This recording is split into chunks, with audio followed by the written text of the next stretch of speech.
Malabong magtagal.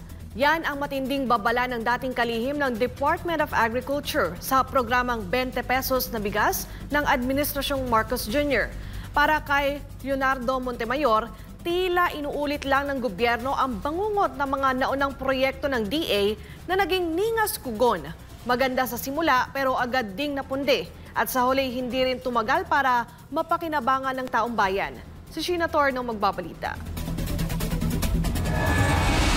Duda ang dating Department of Agriculture Secretary na si Leonardo Montemayor sa pinagmamalaking programa ng Administrasyong Marcos Jr. na 20 pesos na bigas. Ayon sa kanya, hindi na bago ang ganitong uri ng anunsyo mula sa gobyerno dahil sa dami ng proyektong inilunsad ng Department of Agriculture sa mga nakalipas sa taon, halos lahat ay bigong magtagal. Karaniwan nagsisimula ito sa engranding pangako pero nauuwi rin sa pagkadismaya dahil kapos sa konkretong resulta at tunay na benepisyo para sa mga mamamayan.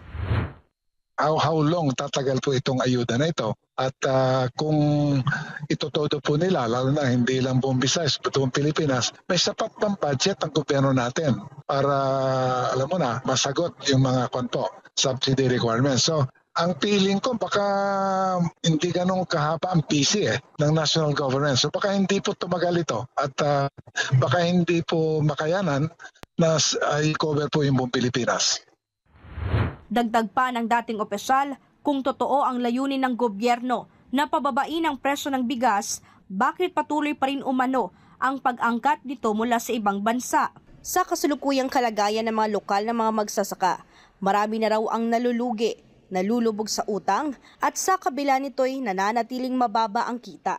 Hindi na raw siya nagulat sa naging pahayag ni DA Secretary Francisco Laurel na posibleng pumalo sa 12 billion pesos ang lugi ng gobyerno dahil sa nasabing programa.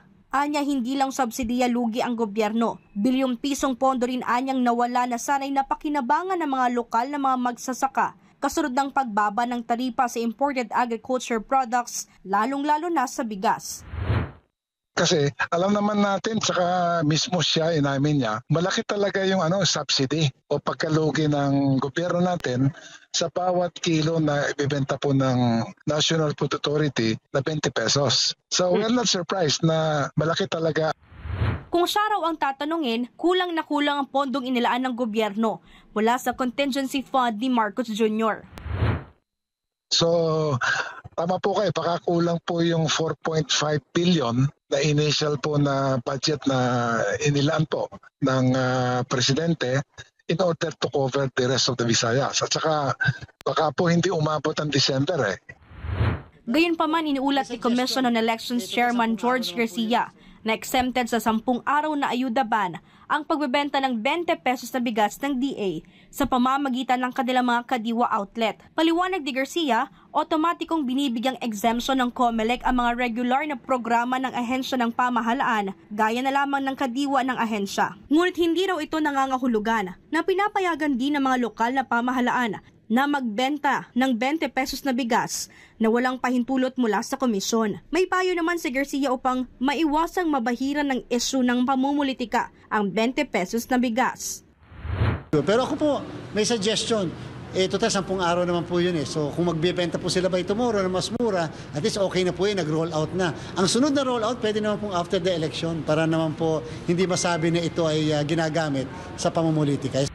Sa panig naman ng Department of Agriculture, posibleng pansamantalang matigil ang pagbebenta ng 20 pesos na bigas at may pagpatuloy na lamang pagkatapos ng halalan. Sa text message ni Laurel sa SMNI News, sinabi niyang sa Mayo 1 ay sa Cebu City na lamang magkakaroon ng kadiwa booth para rito at ipagpapatuloy na lamang muli ang programa matapos ang halalan. Para sa Diyos at sa Pilipinas kung mahal, ito si Sheena Torno, SMNI News.